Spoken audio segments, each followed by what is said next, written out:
Hello, Creative Gems. Welcome back to Creativity. And if you're new here, I'm Sandy. I'm back today with another amazing storage box craft. And I know I'm showing you this empty Ferrero Rocher box, which many of you may recognize from my previous crafts. But guess what? It's not what you think. I won't be crafting with the clear plastic box itself today like I normally would. Rather, let's open this box so I can show you exactly what I'm going to do. See this plastic foil piece inside that used to hold all the chocolate goodies? Well, I thought it would be neat if I could find a way to craft with a few of these.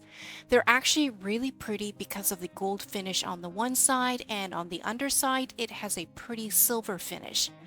I like that they're pretty thin, so I'll be able to cut them if I need to, and they have a very pretty pattern with the round indents on the gold side and the round protrusions on the silver side.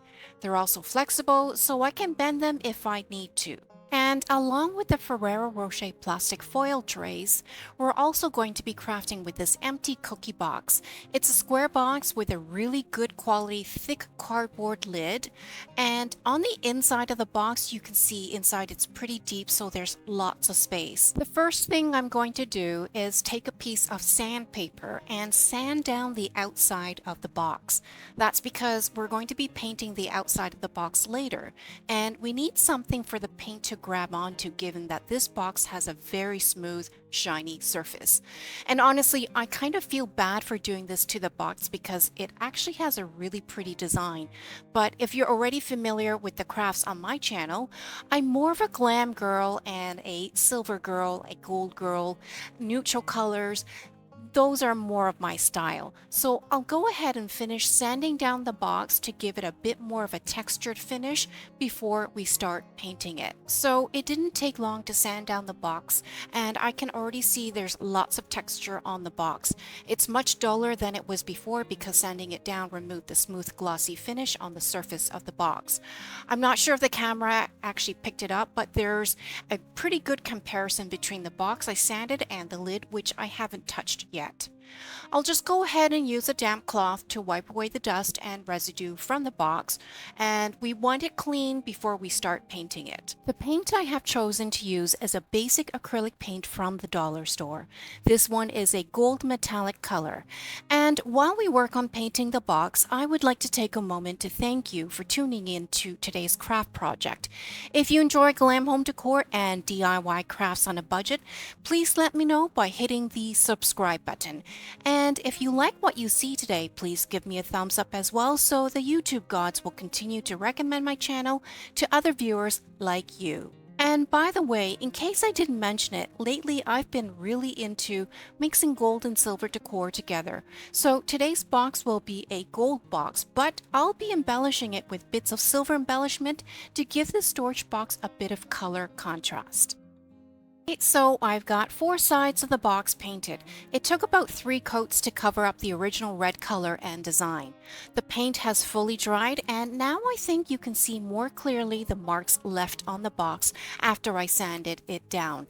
But don't worry about that, because by the time we're done this box, no one will see those marks. And here's why. Remember the Ferrero plastic foil trays I showed you earlier? Well, I've got 4 sheets of these, and we're going to cut them to size and use them to embellish our box. First, I'm going to place the lid back on, then I'll place one of the plastic foil trays onto one side of the box and start measuring it out. These trays are a bit larger than the box, so I'll need to cut them down to size. I'm going to use a white marker to mark where I'll need to cut. So what do you guys think? This idea is kind of crazy, right? I've seen a lot of Ferrero Rocher box craft ideas, but never have I ever seen anyone craft with the plastic foil trays before. Usually people come up with great ideas to upcycle and repurpose the clear plastic boxes. Even for myself, I have made many trays and jewelry boxes using the clear Ferrero Rocher chocolate boxes. But today will be my first time crafting with the plastic foil trays. In fact, comment down below and let me know if you have ever seen anyone craft with these before. And if so, I would be curious to know what craft they made with these. Okay, so I've got all my markings done on one tray, and once I have it cut to size, I'm going to use it as a template to cut 3 more trays down to size. To cut the tray, I'm using a box cutter because I thought it might be easier, but scissors will work as well.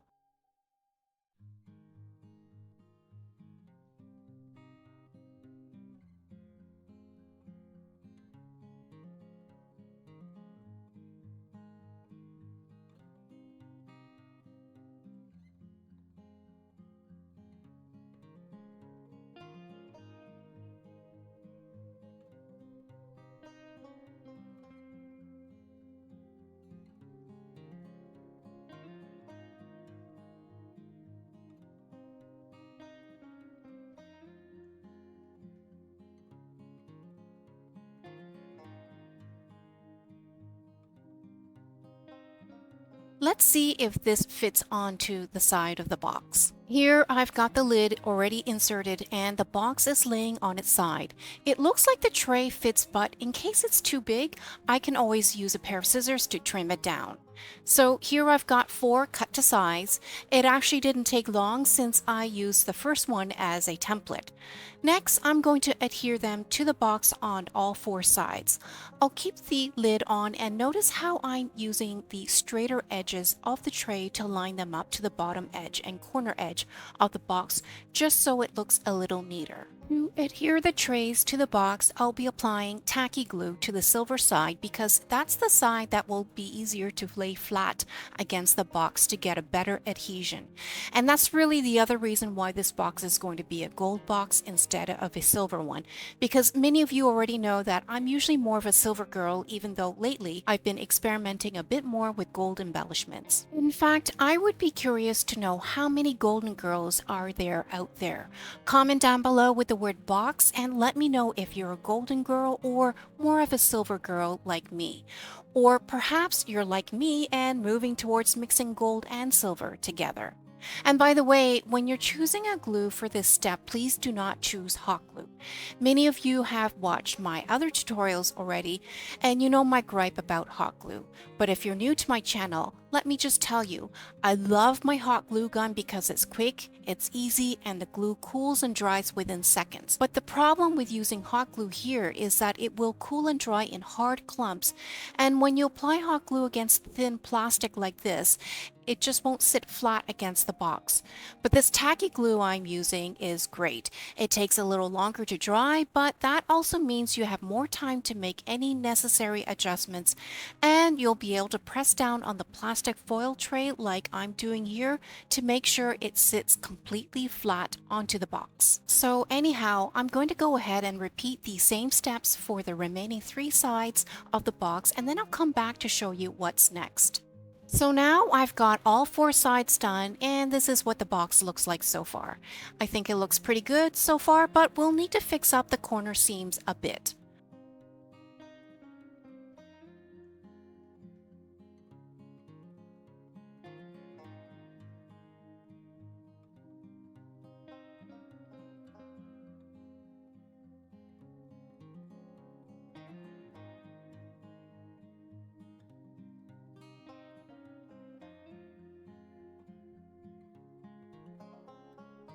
For the bottom edge of each side, I'm going in with a single row of this rhinestone acrylic gem trim. And here's the part where I start adding a bit of silver contrast to the box. I wanted it slightly understated yet noticeable, so 1 single row of this should be enough. And you don't necessarily have to use this type of trim, just make sure it's thin enough though to fit the area that you need to embellish. I think I got this one off Temu, but there are lots of other trims and embellishment options you could use. In fact, if you ever need to stock up on any of the craft tools or supplies and embellishments that you see in my craft tutorials, I always leave links in the description box. Oh, and by the way, this trim is not self-adhesive, so we'll need to use some hot glue or tacky glue on the back in order to adhere it to the box. I used a bit of hot glue originally on one end and then adhered it around the corner to anchor it into place. Since the hot glue cools and dries almost instantly, I know it won't be moving around while I work on the rest of the trim. And for the rest of the trim, you'll see that I went ahead to use tacky glue because I need to make sure I have sufficient time to make adjustments in case I lay the trim down crooked. And the great thing about using tacky glue is that it dries clear. So even if you get a little bit messy like me, the glue will dry clear so no one will be able to see your mistakes.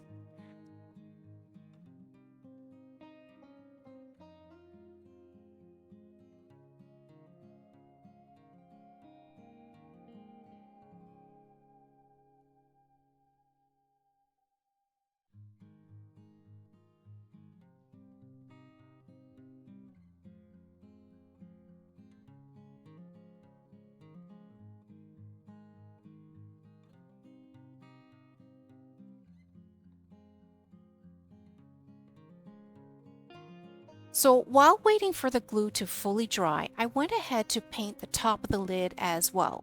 But I rushed it a bit and forgot to sand it down first. So I'm going to show you in a bit what happened to the lid. But for now, I'm going to go ahead and take my sheet of sandpaper and rough up the sides of the lid before I paint it. And by the way, if you're going to try this craft out and your box has a glossy, shiny finish to it, try to use a flat, wide paintbrush with soft bristles like I'm doing. If you use a foam brush, too much of the paint will stay on the foam brush and not enough will transfer onto the box even after you sand it down. And go for 3 coats if you have a bright dark color or design to cover up like I do. And just make sure you wait for each coat to fully dry before applying the next coat. Otherwise, you'll end up removing the paint from the box with the next coat. Or the other option you can try is to start with a coat of primer first before applying the actual paint. Okay guys, so here's where I show you what happened to the top of the painted lid. I left the painted lid sitting on my craft paper overnight so the sides could dry, and look what happened when I tried to pick it up. I'll do this in slow motion just so you can appreciate the utter surprise I got. The whole layer of paint completely separated from the top of the lid. In fact, it left the lid almost completely clean. I was completely shocked and then dismayed because of the wasted time and effort I took to paint the lid. But it's my own fault because in my haste, I forgot to sand down the top of the lid first. Take a look at this piece of dried paint. It's pretty much in one piece and it almost feels like cling wrap you used to cover leftovers. Oh well, I don't think I can use it for anything, so I'm just going to toss it aside for now. To have to go ahead and sand down the top of this lid really good and make sure it has enough rough texture so the acrylic paint can grab onto it. Let me know down in the comments if you have done something like this before. Has this ever happened where you made such a big mistake on your craft project? I would be curious to know if I'm the only silly one or if there's others like me that sometimes gets ahead of themselves when crafting. Okay, so we finally have the entire lid painted and everything has dried. What a relief. The next step we're going to do is flip the box upside down because I want to test how sturdy and stable the bottom is. Looks like it's not that stable as I can see that the bottom is pressing inwards when I press down on it, which means if I place anything heavy inside the box later, it may fall out the bottom. So to address that, I'm going to take this piece of wood I found at the Dollar Tree and we're going to cut it down to size so we can adhere it to the bottom of the box. The wood is slightly larger than the box, so I'll need to mark it up and cut it down to size. The good news though is that the wood, although sturdy, is thin enough that I'll be able to cut it down to size without any special tools.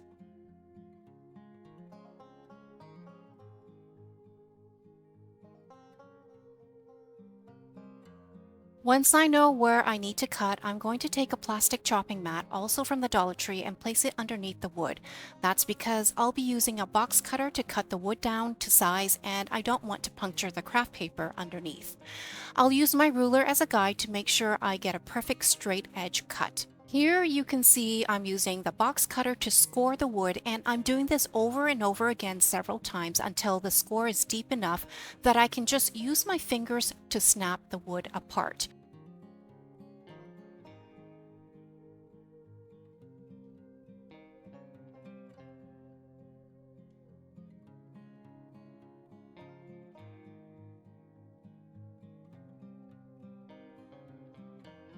The wood came apart very easily once I got the score deep enough, and the edges were actually very straight as well, as you can see here, and looks like the size is perfect.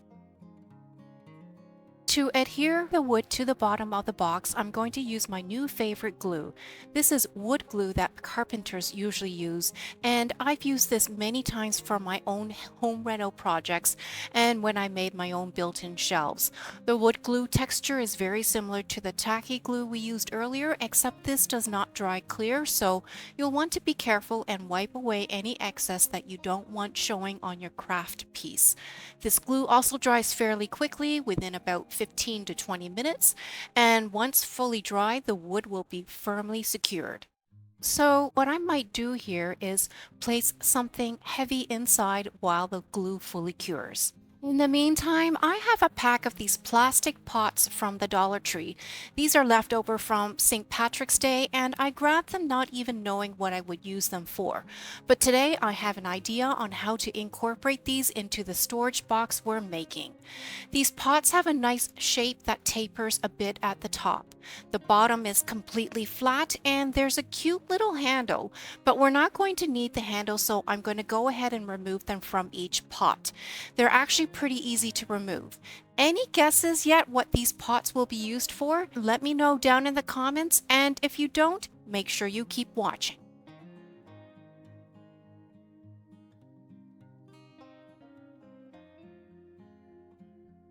So now that we have the handles removed from 4 of the pots, I need to figure out how to change the color of the pots. With its smooth black edge, I'm not going to bother with the acrylic paint we used earlier, but rather I'm going to go for a gold metallic paint marker instead to paint each pot. Take a look at how bright and shiny this gold color is. And once this fully dries, the gold color will stay permanent on the pot, so I won't have to worry about it peeling off like the acrylic paint we used earlier. And by the way, if you want to try this paint marker out, check the description box for a link to it along with all my other favorite craft tools and embellishments. I'm curious to know, have you all figured out what we'll be using these gold painted pots for? Let me know down in the comments what you think. Okay, so we have 4 gold pots now, and what I want to do is embellish each with a gem. Once again, this is a way we can add a bit of silver color to contrast the gold.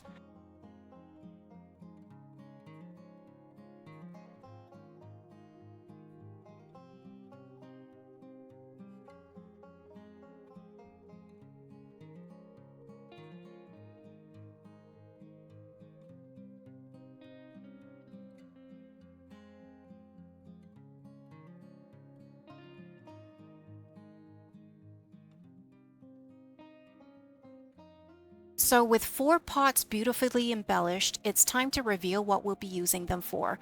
I have the box placed upside down. The wood panel is securely affixed to the bottom of the box, so now we're going to adhere the pots to the wood panel, one towards each corner. These pots will become legs for our storage box.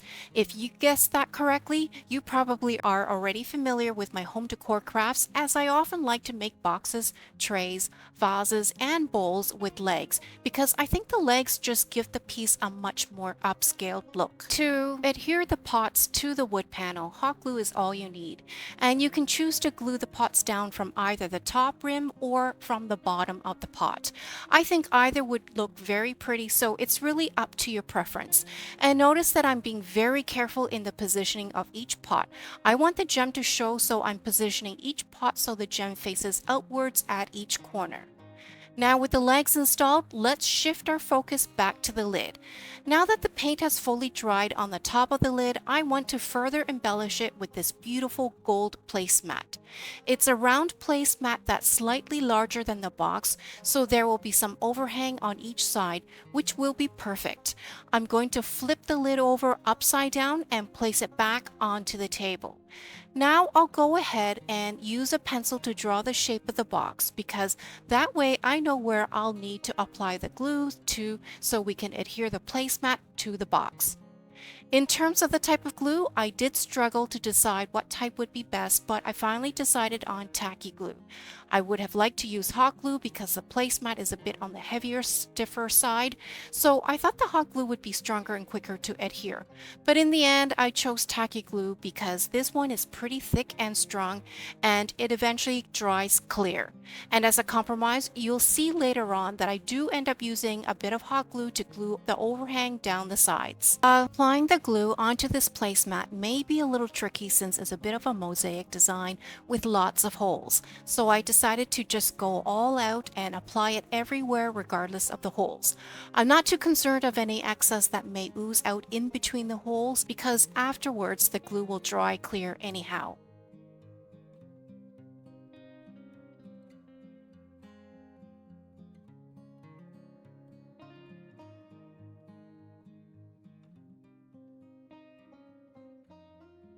Now for the corners, I'm going to go in with a pair of scissors and snip a diagonal slit so it will be easier to fold down the sides.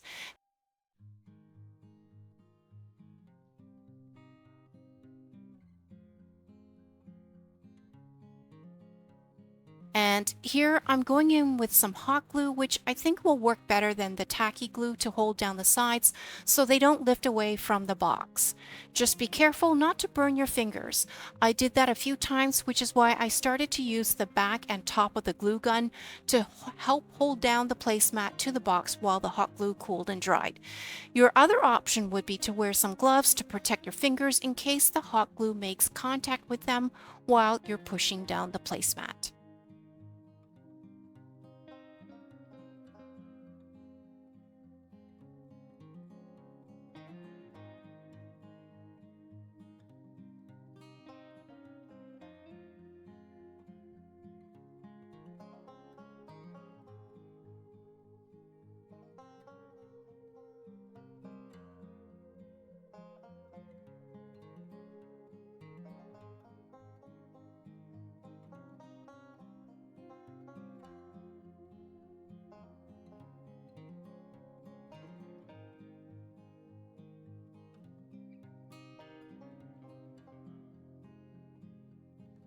So here's what the lid looks like so far.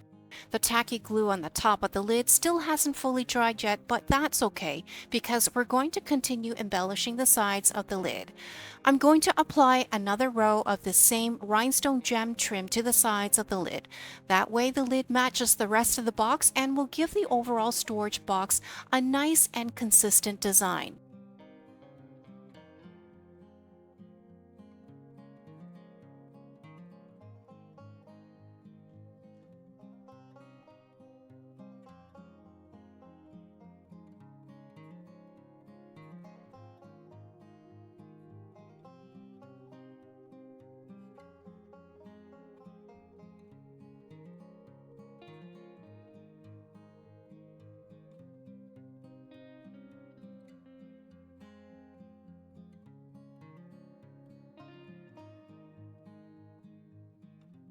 Since I used quite a lot of tacky glue, it actually took quite a while for it all to fully dry. It's been an hour and this is what the lid looks like so far.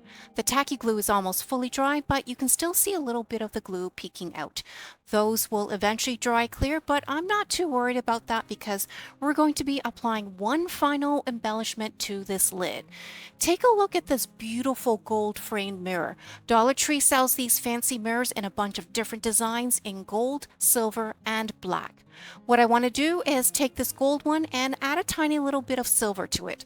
All I'm going to do is take my paint marker, a metallic silver one, and draw some lines along the ridges. The silver will be very subtle, but will match the row of rhinestone gems that I'm going to place along the round part of the frame.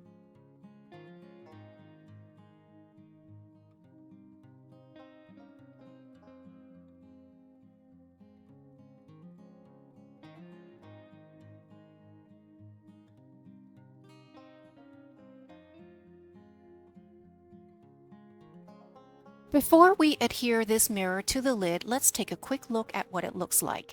It actually fits perfectly, and I think the silver embellishments add a subtle contrast to the otherwise gold lid. Now let's flip the mirror over. Towards the center of the back of the mirror, there's a space where we can insert a couple of pieces of foam inside. Placing the foam pieces inside will help us securely adhere the mirror to the lid of the box. I'm just using some scrap pieces that I have left over from a previous craft project, and I'm cutting it down to size so it fits properly. I'll be cutting out 2 pieces and then each will be hot glued into place.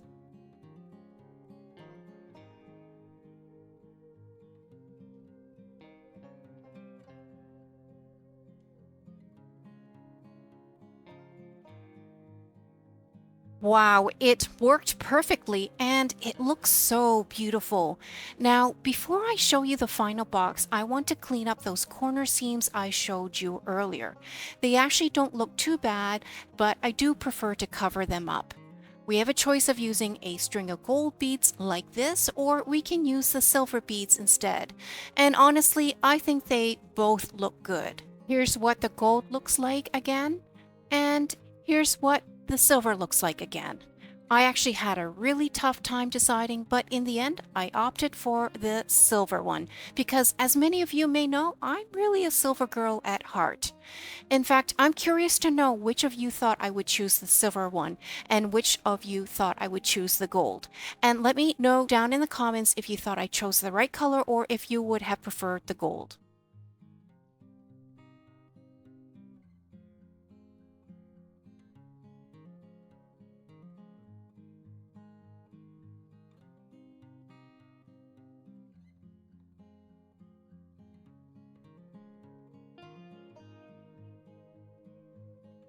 And here's the final look for our fancy gold storage box.